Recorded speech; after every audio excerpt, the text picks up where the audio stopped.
analogy, right? Yeah. So basically, You're listening to Inside Real Estate, your source for all things mortgage and real estate related. The show that brings you all the hottest topics and insights directly from those who know it most. Now sit back and enjoy the show. All right. Today's episode is going to be awesome. Paula Paslakis, Salvatore Kuzmano, and a very, very hungover Brad Weisgerber. No, I have never seen you look worse. I'm fine.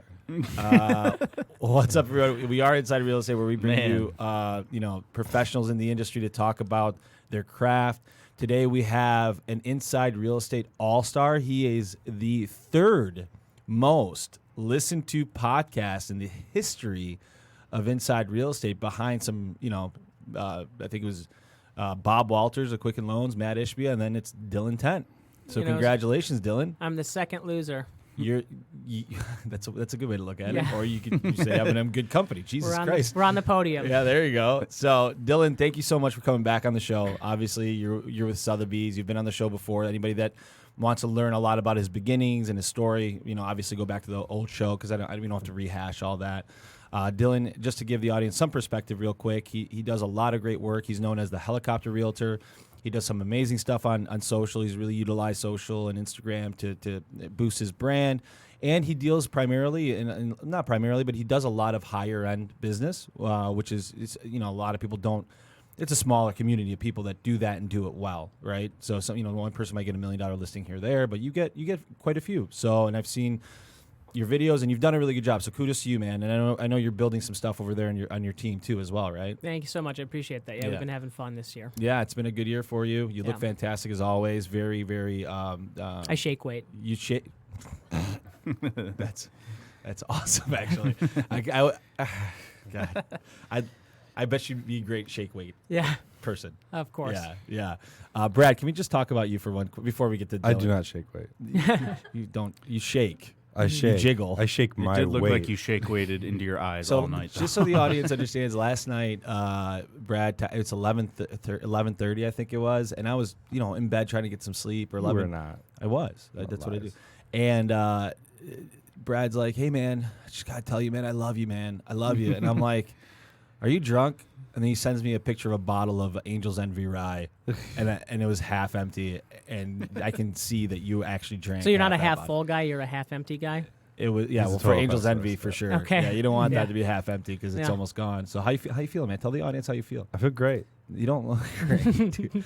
The people watching. I feel like a ton of bricks hit me across the face this morning. If anyone will persevere, I have a feeling it'll be Brad. Brad will be fine because fine. I feel like he always kind of like functions at this level on but today's just at a different. There's a couple will leave and it'll be good. Jessica, by the way, walks in. She goes, "Hey, I'm hungover too. Let's do some shots." Nobody did them with me, by the way. So you guys kind of suck. It's fine. So Dylan, let's all joking aside, let's get to you. I do want to talk about what you're seeing in your market, because it's a little bit more nuanced up there, right? I want you to talk a little bit about that. I do want to talk about something that I'm kind of seeing about people owning their website in our business, and I don't think a lot of people do that. I want to talk to the audience why that's important. But first and foremost, let's get to you, man. What have you been up to? I know you bought a helicopter. Congratulations on that. That was a big thing for you. Thank you so much. Yeah, that's what I've been working towards for the last, since I started this. I wanted to use helicopters to sell houses all over, and in May we closed on it, and it's a process kind of like buying a house. Yeah. The financing application gets pretty peculiar, and a lot of stuff going on with it. But since I've got it, I've flown maybe 50 hours, and it's been a lot of fun. Wow. So you're utilizing it. So tell the audience, any realtors out there, I know it sounds gimmicky, but it actually, there's some value to it. And talk to me how you utilize, being a helicopter pilot, having a helicopter to your advantage in your market. So, for example, the other day I had a buyer that was, they wanted to go look at a bunch of investment properties and just buy a bunch of flips. And then they saw this house on Orchard Lake that they thought was interesting. Mm-hmm. So I was just like, hey, what have you got? They weren't sure which lake they wanted to be on. And a lot of the bigger lakes in Oakland County, you don't get a perspective of what they're like unless you get on a boat. And I don't have access to every boat on every lake. So, we just so the audience understands, in Oakland County, there's a lot of lakes to navigate where we are in our area. And there's a lot of lake houses that are very, very nice and expensive. So, and the most important thing, buying lakefront is the lot and the location. Always, yeah. And so, these guys haven't been up before and looked at a lot of these lakes like I have, so I just picked them up from the airport and we went and did a little tour. So we went over Orchard Lake and we looked at the exact house they were looking at and saw which way the sun rises and the sun sets, and we could see where it's sandy. And then, there were a few other houses we wanted to look at that didn't have as nice a lots, and you really got the perspective without having to, get on a boat or, because you can see a lot from actually touring the house, but the perspective that you can get from the air is great, especially when making, these larger purchase decisions. Well, think about it, Sal. Like when you bought your house, you almost had to explore the area around the house. After me, especially, like when I moved to my house, I didn't really know the area, so I had to get in my car and kind of drive around. I'm like, oh, there's a park over here and there's this over there. But I gotta imagine, like, if you're buying a house, you get up in a helicopter, you're like, oh shit, there's I can take my kids over there. 6 parks. Yeah, you know what I mean? Like there's stuff probably by my house right now I don't even know about. Or you don't know about the abandoned building around the corner that you didn't drive down the street to see. When we were up, we were talking about Cass, Upper Straits, and Orchard Lake, and which would be the best. Yeah. And, you go on Cass Lake on a Saturday. You can't move. You can't move because the density of the houses is so thick. And they're both, Cass and Orchard are both enormous lakes, but there's 10 times as many houses on Cass as there are Orchard. So and they're right next to each other. So you fly over one and you see hundreds and hundreds of boats and hear people's wakeboard boats with the large speakers and everyone's partying. And you're going to be in a big price point on either lake.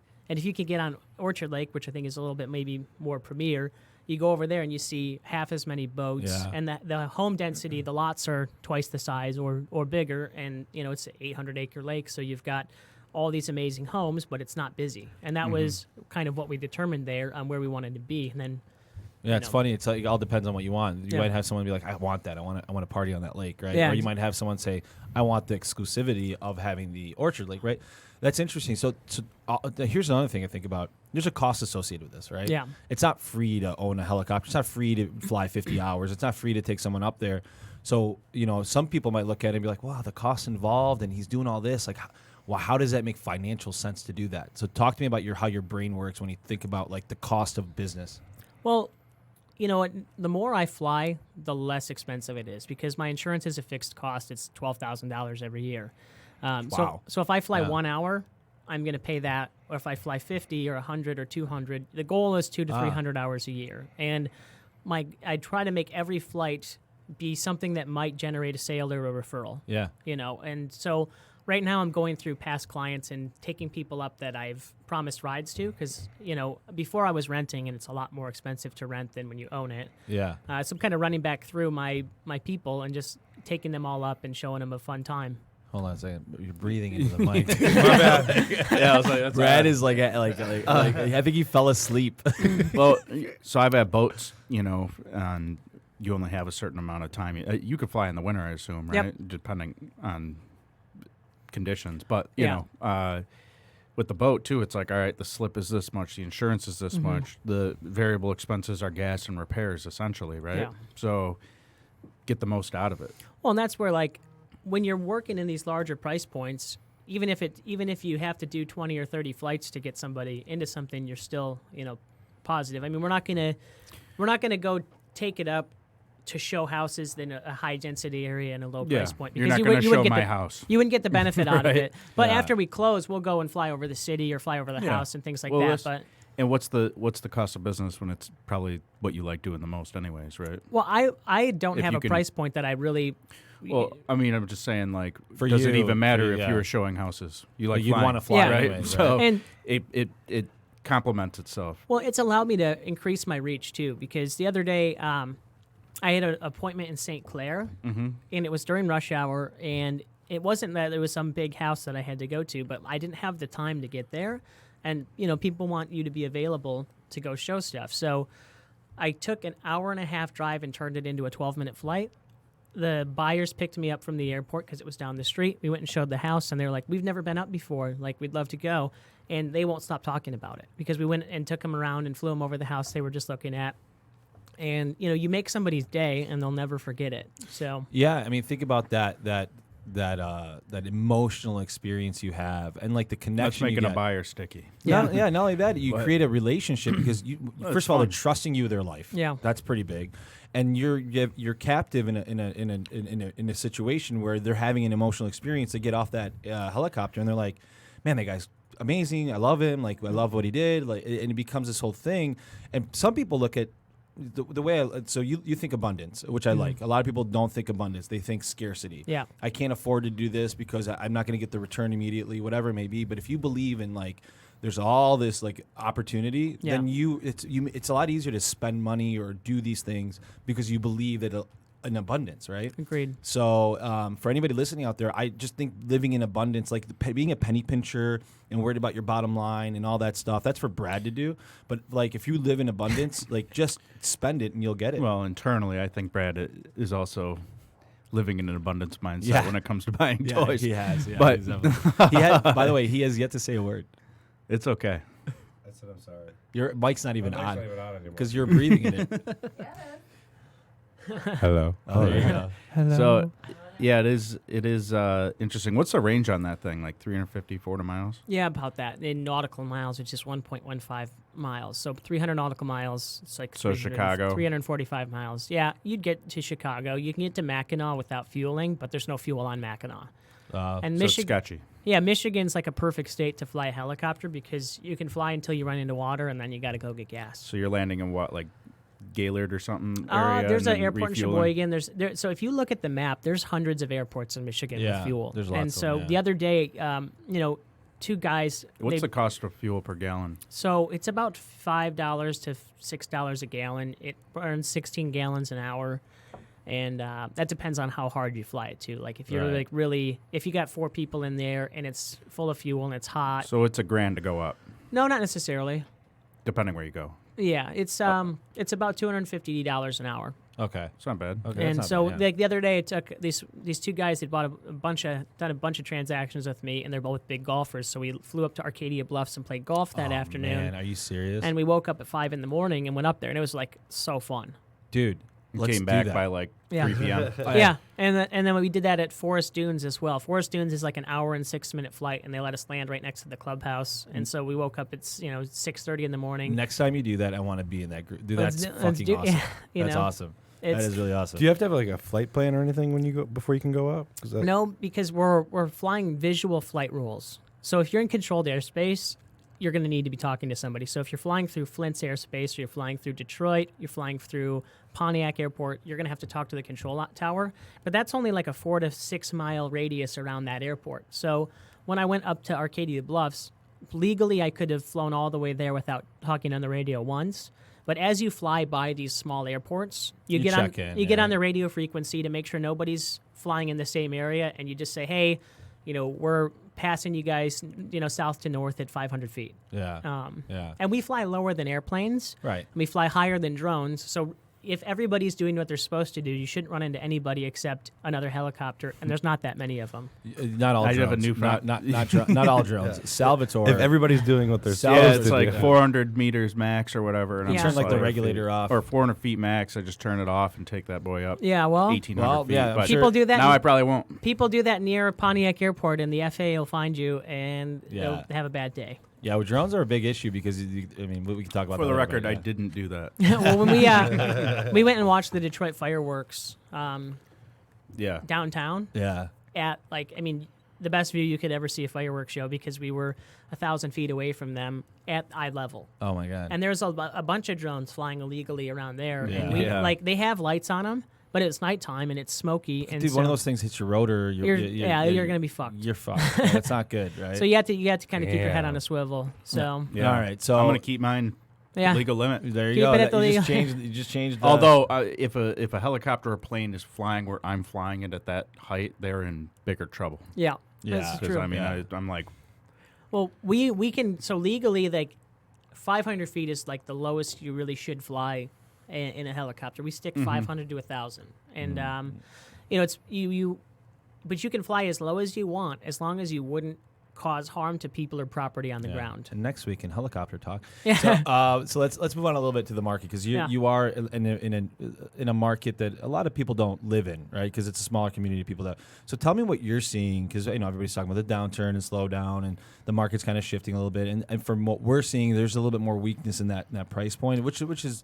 It's always difficult because it's a smaller population of people that are buying those houses, right? I think the area of the market that's the most affected is homes that were built around 95 to 2004.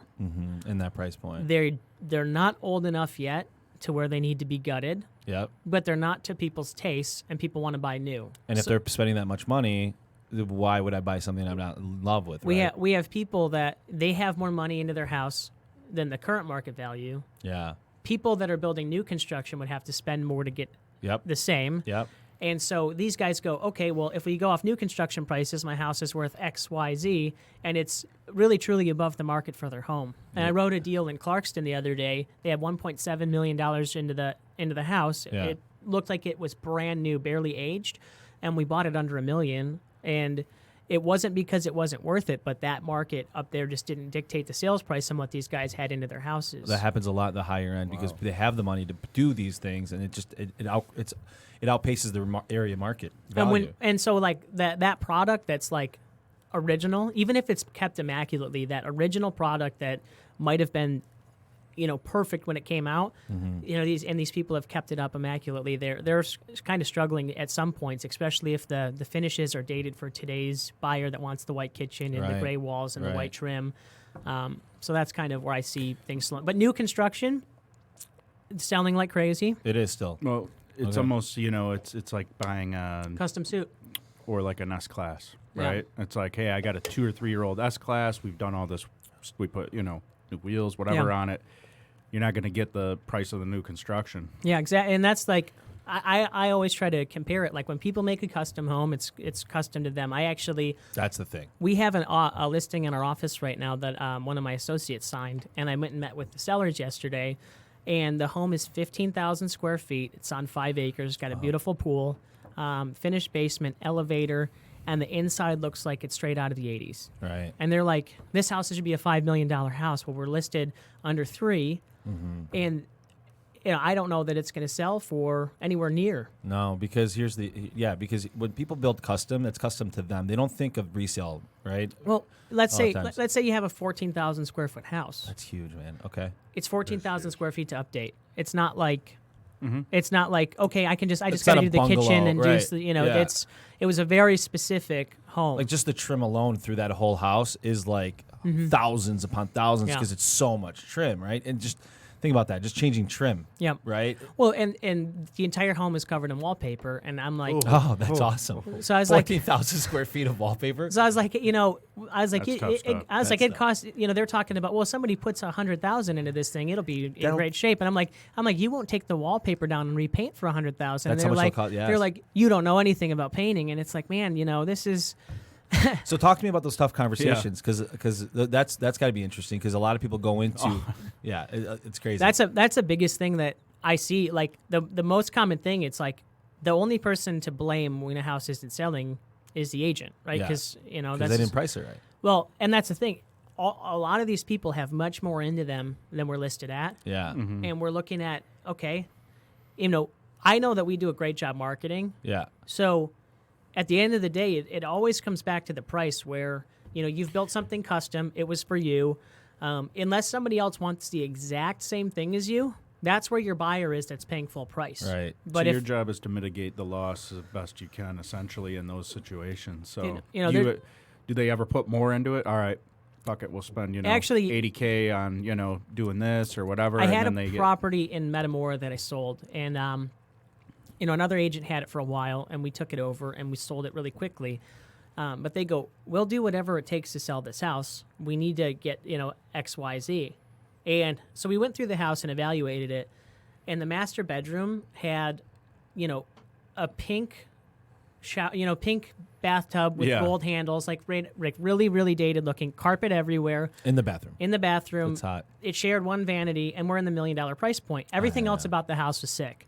And it's like, if you walk through $1 million house right now, would that be the bathroom that you live in? And they're like, absolutely not. It's like, okay, so now people are going to go into a market where there's 12 sales over $1 million in the past 10 years, and they're going to move in over $1 million and have to redo their bathroom. Yeah. And when someone looks at that house, the first thing they're going to do is walk out. Did you see that bathroom? Exactly. They're not going to talk about anything else. Mm-hmm. Right? So it's like, we didn't end up making the house sell for more because we put 70,000 or whatever into updates, but we did make it sell. Yeah. And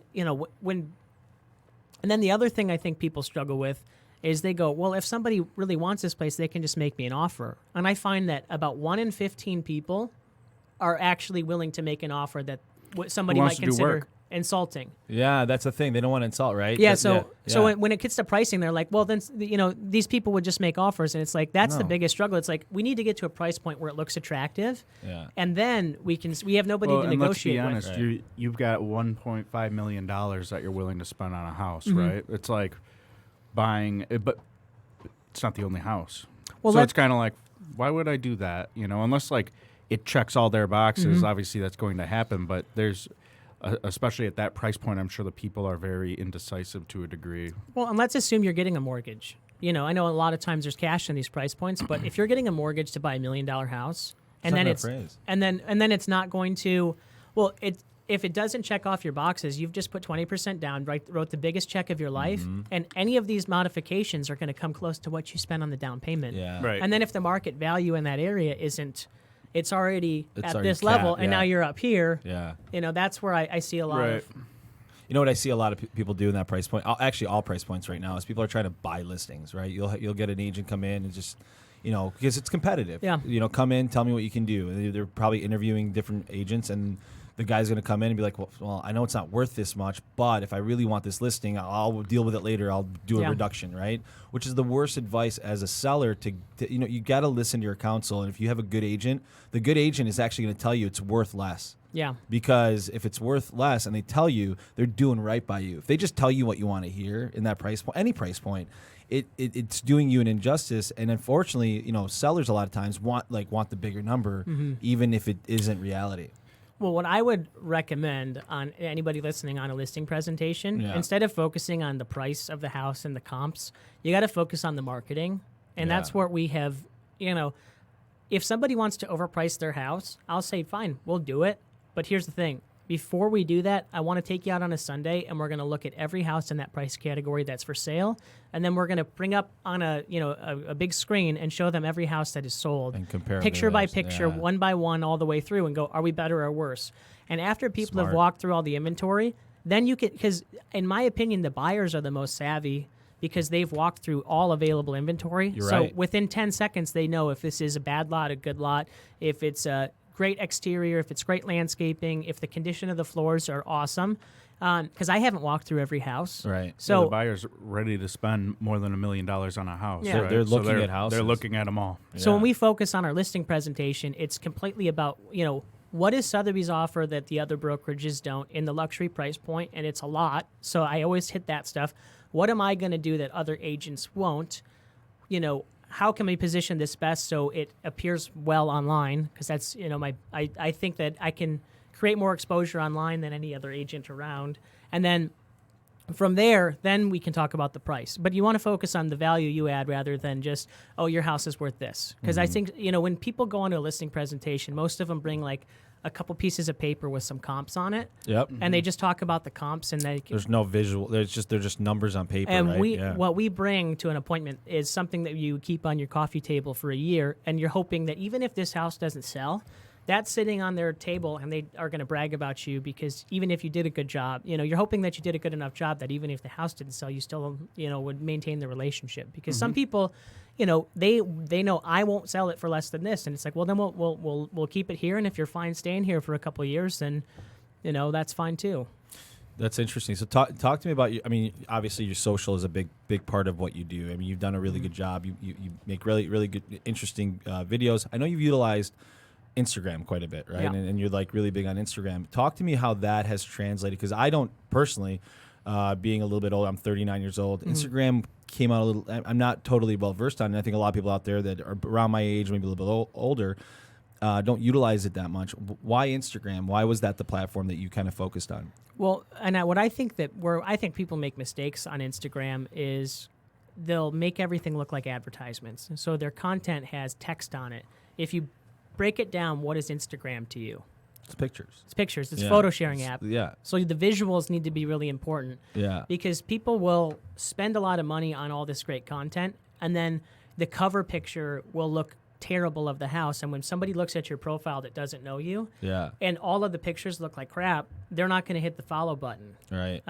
So that's where we focused on the visuals, but the average age of an Instagram user is like 25 to 33. Right. And the average age of a home buyer is 32. Right. So we're getting in front of a lot of people. So it's almost like a play for the future, almost like those future buyers are following you now. And I don't get a lot of people coming to me from Instagram like saying, "Oh my God, I want to buy a house." It's been I can count them on one hand. Yeah. Well, right now, right? But people who followed you now or past 3 or 4 years probably say, when I buy a house, when I'm ready, I want to use the Heli Realtor. Well, my biggest listing came from somebody that had been following me on Instagram that I'd never met. He put me in touch with his parents. They're great people. They said they tried to sell their house 5 times, and we ended up selling. It was the biggest sale ever in Macomb County, the most expensive. Wow. And he's like, he did straight from Instagram, and I probably spent $25,000 on creating content and doing ads last year. Through Instagram? Yeah, and so other people will go, I can't spend that, and I kind of look at it like I can't afford not to, because I sold a $3 million house. They bought, in the 7-figure price point as well, and so more than paid for itself by that one sale. Just on that one sale. Yeah. And then when I go to the next big appointment, it's like, what I will often say is, because a lot of these, the guy that the house that I went on an appointment with yesterday for $3 million, he had a flip phone. He does not care about Instagram at all. And I'm like, that's fine. I'm not expecting this to get to the buyers necessarily. I'm expecting it to get to your niece and your nephew and their dad and their mom, and they might go, oh my gosh, I know you guys have been looking for a large family estate. I saw this online. Send them a YouTube video. Let them watch it through their email. Yeah. And that's where, even if because my videos will get 100,000 views, right? Yeah. How many of those are qualified buyers? Maybe 0. But maybe the people that viewed it know the person that could buy it. Yeah. And that's who I'm trying to reach. It's branding. That's what it is. I mean, that's the funny thing about branding and marketing in general. You can't worry about immediate returns, and it's hard to quantify because you never know where that person heard of you or saw you, right? So you kind of have to do a lot of different things, and a lot of people try to track. Okay, well, this came from here, and well, you can't do that because it's a marriage of all the things all kind of put together.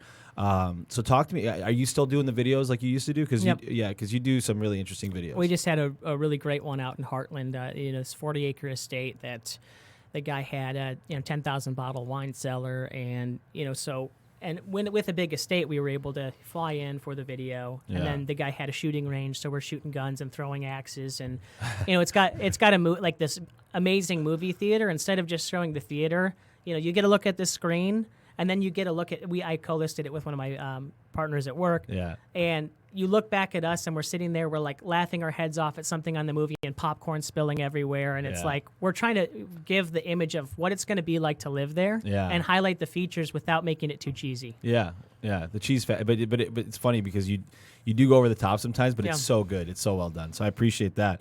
Talk to me about, because I know you're building a team, correct? Still. Not necessarily a team. Okay. We opened an office in Northville, and I manage that. So, I'm hiring more individual agents, and if you're listening to this and you might be interested in what Sotheby's has to offer, love to sit down and talk to you. But we've talked about that before. Sotheby's is an interesting brand because Sotheby's has a pedigree on some level that the other places might not have, just by the fact that Sotheby's does a lot of things in the higher end, everything, right? Yeah. They've got the auctions, they've got this, that, the other thing. And I think you made a conscious decision to go to Sotheby's because that's the brand that you felt represented what you wanted to do best. And I think as a realtor out there, I think everybody's got to think about that, because when you assimilate yourself with because it's, a lot of people think, what's a split? What's that? What's this, right? They're very, again, scarcity, right? The people that are focused on their split, in my opinion, are the people that are the least likely to make it. Yeah. Because when it's just how much can I make off of each deal? Yep. Like the people are joining companies that they really don't offer anything, and I know that we're a little bit more expensive to work at than the average, but what we offer a seller on a listing is way over the top. So, for example, somebody I hired from National Realty Center never had a bigger listing, maybe never anything over 600,000, let's say. Right. He sent out to expired listings a package of some of our, we call it the blue stuff. It's like our really great marketing materials that I don't think people would throw away. Yeah.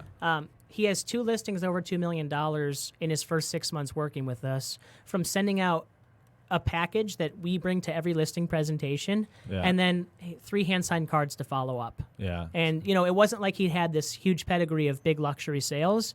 The one family, they had a 10,000 bottle wine collection, and they sold a lot of wine through Sotheby's Auctions House. Yeah. Like, so they were... That's the brand they like. Yeah, That's the brand they felt and so good they were, with.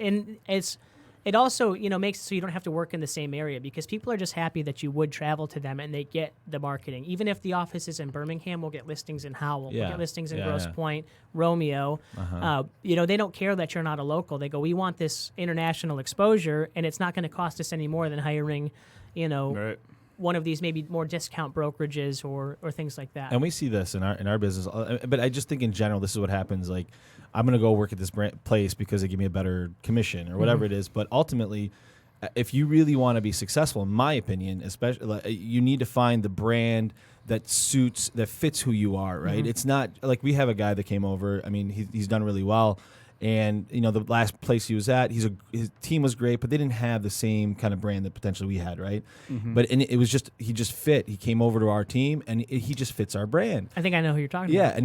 and he's taking it and running it with Yeah. it, right? And he's getting even more exposure because he's using our brand to his advantage. And for him, it was a great marriage. Now Yeah. we're not for everybody. Sotheby's isn't for everybody. Yeah. You got to figure out where you're supposed to be, and it doesn't always mean I'm going to go to the place that gives me the best split. Right. Yeah. Some people might be best off at Quicken, where they can make 1,000 phone calls and then bang off the phones. Right. That might be who they are. Oh, You know- I just had another person we hired that, she's new, Yeah. and she just got a listing that was with one of the top 3 agents in the Northville market as her first listing for $850,000. Yeah. And you associate yourself with that, and if you keep taking swings at it, you'll eventually eventually going to make it work. So You have to ask yourself, do you have a business or do you just work? yeah, Do you just work for a deal or do you have a business? Because when you have a business, you have a bigger, it might be a smaller percentage of the pie, but you got a hell of a lot of a bigger one. yeah. And when I'm talking to people What's that are 100% of one piece of pie? Yeah, well, when I'm talking to people that are like a prospect, if you came to our company and you say, I'm brand new and I want to do open houses every weekend, we have literally 7-figure open houses available for people that want to do them in every city right now. So I have people that are doing stuff like really great inventory over 600,000 that they can come in and do an open house this Sunday for me. And a friend I hired in with used that strategy his first year and did $6 million in business year 1 by doing 52 really open good. houses Yeah. in 1 year. And so Just picking up buyers? yeah, and people, because he's good at open houses. Now, some people will go and, I think an open house starts the Monday before you're actually going to be there. I think you should hit the 40 houses closer to this with some type of brochure.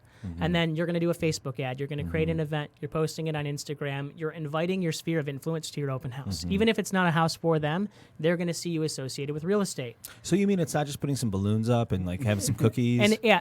And then, well, It's so funny, dude. here's the thing. When we get invited to go to open houses, I'm like, a lot of them are not done well. And then you want to appear as an expert, because I had a family come in town from Chicago. An agent was supposed to do an open house for me on Father's Day, and they canceled last minute. So I went to the open house and I got a buyer. We're under contract for over $500,000 right now, and they'd probably gone through 30 open houses and met 30 different agents, and we were able to work together, which is great. And I'm really happy that person canceled on me that Sunday on Father's Day, because we picked up that buyer. Right. But it all goes back to, how did you actually appear like an expert for the home you were in? Because a lot of people won't even know anything about the listing. They don't know how old they're the windows sitting there. Yeah, They're they're just lemming. Yeah. sitting there, and if somebody comes through Lemming. and says, I want to buy this house today, here's my big briefcase full of money, yeah, maybe that happens once every 300 times, but you'll get burnt out on open houses real quick if that's your strategy.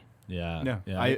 I can't tell you how often I've been, co-hosted a open house and no one came. Yeah. And it's like, But it's not. But sweet. and they're I like, eat well, like I don't. 7 cookies and go I don't home. understand why nobody came. Well, I don't. What did you do to promote it? Well, like what work? We did got you these put badass signs that we put out on the main road. Yeah. in? Well, Yeah, and they're real sweet. what you should be looking to as well is, I look at, Open. in every interaction I have with every human, you're hoping that it's in some way it's an interview for somebody to use your services. Yeah, or So- getting to know people just in general, like that. Something Well, in always leads today's to day and something. age, if you were to have a garage sale, Would you just put a sign out at the end of the subdivision, or would you maybe put like a Facebook event? Yeah. Right? Like, think of the free tools you have do you to use. It's free. That's the Or crazy maybe part. it's not. Maybe you put a little ad spend behind it. But Whatever. what's it going to do? Yeah. Yeah, exactly. Do you own your website? Yeah. You do. You know what's funny is why everybody should own their website. I'm just is what I want to talk about. You're going to die about this. One of my customers, he's awesome. Yeah. He's bought like 6 or 7 investment properties with me. Yeah. And, you know, if he has a bad interaction with another business or another person, he'll buy their name. Yeah. And then he'll make his own webpage for them. Yeah. But by the way, just the audience Wow. understands. That's awesome. I own paulapostolakis.com because someday I'm not gonna hand people a business card. I'm gonna say go to paulapostolakis.com. Yeah. Google me, whatever it may be. I own Sal Kuzmano. Yeah. He doesn't know that. Yeah. I own Brad Weisgerber. Yeah. He doesn't know that. You know me. I do. This is, and he was like, dude, you should buy your own domain name. If you don't, I will. Because we work together. And he's Yeah. like, if you ever have a bad experience, expect it to be put online. Yeah, yeah. but here's why I think this is crazy, and this is me pontificating a little bit right now. I talked to a lot of agents that work at Keller, and I'm like, what do you have? Well, I use Keller's site for my website. I'm like, do you understand how much data you're losing, like information? Because here's the issue that I have with this: is all these realtors, even high-powered realtors that are using Keller for when you get, let's say you get 10,000 people through your website, well, through retargeting, through audience creation, through pixels, through Google Analytics and all that, you're losing all that ability to do any of that. And what you're doing is you're effectively giving that to the person you're employed with. Yeah. And then ultimately, if you decide something happens and you don't work at Keller anymore, you don't own any of that data. In today's world, data is so crucial. It's such a nightmare. And, it's funny because I've done it time and time again, but it's such a nightmare having a company branded email and switching, and you lost all your contacts. I mean, in my last departure, all of my contacts in my phone were somehow uploaded to, and check that if you got a phone, make sure they're uploaded to your phone or to your lost iCloud. Yeah. I was like, dude, I mean, like 2 years of work of contacts. Like, I don't even mind the company branded email. It's the website, because if you're like you, right? Yeah. You've got 100,000 hits on your thing. They might go to your website, right? And all those people you can tag. Yep. You know who they are. You know their demographics. You know who they are, and you can remarket to people just like that, right? That's your audience, right? And if you're not capturing that data in today's world, it's crazy to me. So when I talk to agents in today's world, I'm like, "Do you own your website?" They're like, "No. Why would I need to do that? I've got Keller's website, and they do it all for me." Well, yeah, they're doing it all for you, because companies today like Keller Williams and big companies, they're not doing, like, Google isn't a search engine. It's a data company, right? Amazon, now it's a data company. Facebook, data company, right? Data is the most important thing that you can. It's like oil. Yes. It's very, very valuable. And nobody's thinking this way right now, but these big companies are. So if you don't own your website today, for the next 5 years, anything you do is lost on some level, right? So anybody out there, like, I just am imploring you, like, if you own any type of, like, business where you are the you're running your own business, right? Yeah. Get your fucking website up and running. Put on your Pixel, put on your Google Analytics, and capture all that information, because that's gold to me, and not enough people are doing that. It's interesting. And not only that, with Keller today, they've got their own.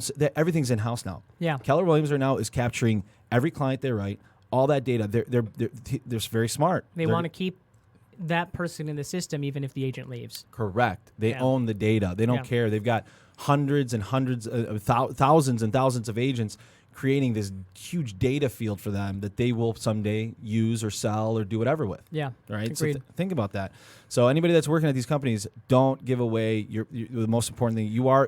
So here's the thing. Good agents are lead creators. That's what they do, right? They create people. And if someone else is feeding off that is going to keep it and own it, I don't think it makes a lot of sense. Especially, I mean, if you look at, and somebody has a bad experience with you, I know that person I'm discussing that would buy your domain name, he's not the only person out there that thinks like that. So it's just like, I had a deal, I represented the seller, the buyer was an absolute douche, and he sucks. And You know, it was my favorite part of the transaction was after I looked him up online and looked up the reviews on his business. I'm like, okay, at least I'm not the only person that thinks that. Yeah. You know, like 70% of the reviews are 1 star, just giving this guy, just putting him on blast. And it's like your online image. You'd be surprised how many agents don't have a Zillow profile completed. A lot. They don't have their past sales uploaded. They don't lot. have their reviews. They don't have a lot. profile video. Yes. And when somebody searches real estate agent in Birmingham, Michigan, there's going to be 3 people at the top of the page that pay to be there. Everything else is based off of reviews and local sales. Yes. So I don't have as many Birmingham sales as I know a lot of people, especially with my age, but I bet I'm still on the 2nd or 3rd page. Yeah. Without paying to be there. Right. And That's organic. Right. Other people are spending big dollars on Zillow leads, but they don't have a current profile picture. They don't have any reviews, any past sales. And if anybody searches you online, you look like a ghost. So I'm talking like consulting these agents that are in my office that have been doing it for a long time, and I'm like, hey, you know, upload your past sales. And I have to tell them 6 or 7 times to do it, and they don't understand the importance that if you're recommended to a stranger, the first thing they're going to do is search you online. And the SEO is probably... You know what's so Yeah, funny it's is over. the good old boys group. You know, like we got someone in our office. Love you, Chad. But I'm like, dude, He doesn't have a why Facebook. don't you have a Facebook? I'm going to crush his face. Do you understand Yeah. what business you're in? He's like, well, you know, I never had one. I don't care about that. And Yeah. I'm like, well, Well, you don't have to worry about it. He won't be listening to this show because he doesn't do anything. yeah, he doesn't. He can't find it Yeah. because he doesn't have a Facebook. Well, and that's the thing is, like, when I And people can't find him, so they call me. when I discuss this on Zillow or this Zillow thing with my team, people are like, I don't like Zillow. I think that it's like ruining our industry. It's like, okay, well, You got to live in it. the number one place that people search for our listings is Zillow. We have a report every week for every listing that shows every website and how many people viewed on each one. And I've never seen it not be Zillow. being number Everybody one. goes to Zillow first So when they're looking for houses. and then you go, why does you like? I've seen decent agents. Their profile picture, their headshot is 90 degrees sideways. Yeah, everybody out there with shitty headshots from 1987 with big hair, get rid of it, dude. It's time. Take your business seriously. And in today's world, digital is huge. And it, like we do. Listen, we do this podcast, and we do it. Hey, we have a good time, but we do it for our social presence, right? We do it to get our name and everything out there. So yeah, I mean, just that. And I'm actually going to do a podcast with our marketing guy Joe this week. Because I want to start talking about like the importance of our marketing and be doing on top of it in our industry. So, anyways, I just wanted to talk a little bit about that. So, we're gonna do 3 questions. Did we do 3 questions with you the last time you were here? I don't remember. I think we did. We Yeah. did do it. So, the first one we obviously is what scares you. We already went through that. If you guys want to hear those 3 questions from last time, go to the last episode. First question will be, what excites Dylan Tent? What gets your blood going the most? Other than Motor. I mean, I did a lot of thrilling, thrill. You like seeking jump type of shit stuff. and like You know, yeah, I and like, did, yeah. and I've kind of made a lot of my business kind of surrounded around that. So I don't know, motorcycles, anything that burns fossil fuels and goes fast. Got it. Okay. So your footprint, your carbon footprint's high. Yeah, it is. And, I mean, Yeah. we've had a lot of fun, doing things that are thrilling. This year, and less just because, well, I guess the helicopter's thrilling, but I sold a couple of motorcycles to get more of a down payment for the thing. And, we've been doing that. But that's honestly more relaxing than a lot of the other stuff I grew up doing. Yeah. I think this will be a good one for you. You've done it before. If you could spend a week in somebody else's body, who would it be and why? It'd be your brain, but you'd be living in their body. Like, Trump. That'd be interesting. Yeah. Well, I'd be worried. I'd go ask all the. You'd be like, we're blowing up China. We'd be finding out what really happened to Epstein. Yeah. Oh man, that's a weird thing. That's a weird thing. Yeah. Yeah. Yeah. Well, I mean, it's that whole thing's kind of effed up. Yeah. Yeah. All right. If you could own one luxury item, what would it be and why? One luxury. Like, if Didn't you- do if the you could one get that one- we ask every show. What's that? What scares? I know we already did that because he was on the last one. On the last one we asked him. Yeah. One luxury item. I mean, Like if right now you could have one luxury item delivered to your house, what would it be? I don't think you could deliver it to my house Okay. because it would be something aviation related. Okay. I mean, I already I've spent the last couple of years trying to do what I did this year, which is buy a helicopter. So that was like the thing. What's the next thing then? I don't know if it would be a plane. Can you fly a plane? If Would it be both, an Osprey or something. if everybody got sick on the plane, I'd want you flying it. I bet somebody could talk me down. Yeah. I know I could at least slide around the air, and if I had the world's longest runway, could probably land it. Yeah, I could see But that. I don't know if I'd want.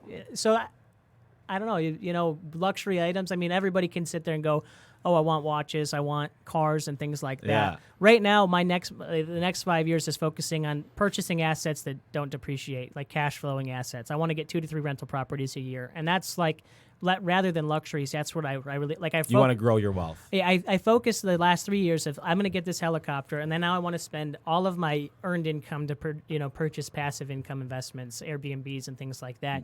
And then once we get to that point, we'll focus on maybe the luxuries. But more than if it was experiences, if I could pick one experience, it'd probably be some type of racing school, either open wheel race cars.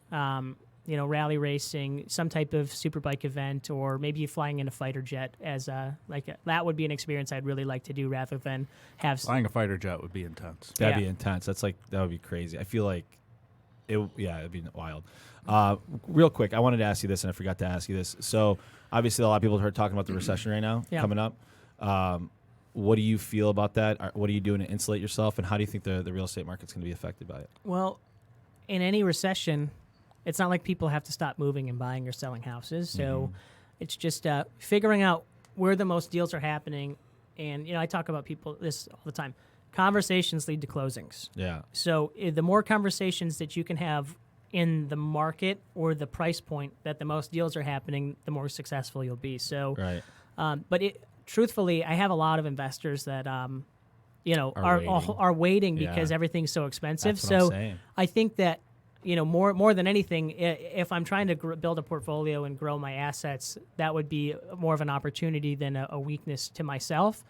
But yeah, if I were any of those people, I'd be trying to, find people that aren't interested in the stock market that want. I mean, you can get a cash flow producing asset for 25% down. You get $100,000 property that makes $500 a month in above the mortgage. Well, see, I think that's the recession. I think that's the difference. We've had the longest period of expansion that we've ever had in the United States. Yeah. So a lot of people are kind of flush with money, and a lot of people are thinking about getting deals when the recession happens. So I think there's a lot of money on the sideline that once housing comes on the market, there's going to be an influx, which will create a rebound very quickly. Well, and I would if I was anybody, I would focus on affordable housing because there's not a lot out there. Yeah. So I don't think that it's even in a recession. I don't think it's any less expensive because there's not much out there right now. I think Hoover Electric is calling me. That's weird.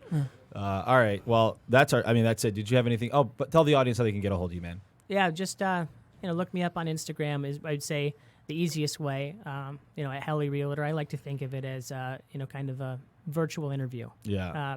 Somebody could search on there and click on anything, and I hope that it would move the needle enough for them to say, maybe I should call this guy, or maybe I'd like to work with them. And not only that, if you're somebody that is on Instagram that obviously isn't in the market, I mean, if you see his stuff and you like it, tell someone about him, because that's the biggest thing. It's like if you look at it and you've got an uncle, father, brother, sister, whatever it is that's looking to buy or sell a house, ultimately they're looking for someone that can do it well. So if they see your stuff and they feel good about it, tell people about it. And the other bonus is if you are a referral partner of mine, I try to take care of people, take them flying, I mean, I've had 4 or 5 people get engaged in the back seat of the helicopter that are. What do you mean engaged? Engaged in what? Marriage. Oh.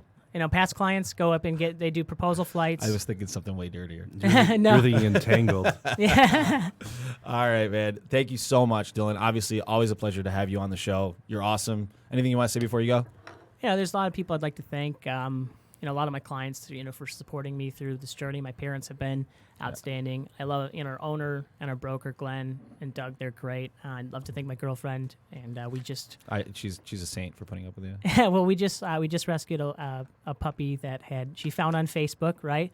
That got its foot caught in a trap. Come on, and so she's a good human. Yeah, so she's going to be a doctor. She's going to be a really good. And awesome. She's studying for the MCAT right now. But she saw this dog, and we saw him, and his paw was all fucked up.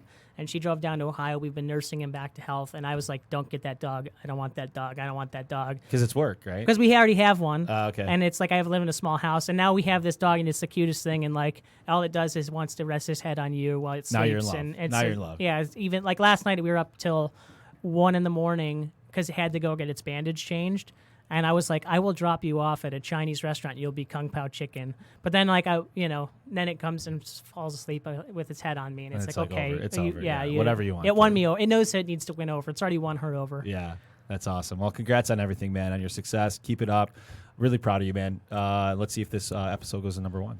I hope so. Yeah. All right, guys. Thank you. Thank you so much for listening. Please go to irepodcast.com. Reach out to us. You can go to our Facebook /IRE podcast. Brad, anything you want to say before you go? Okay. Good job, buddy. We'll talk later, guys. Have a wonderful day. Bye. Bye.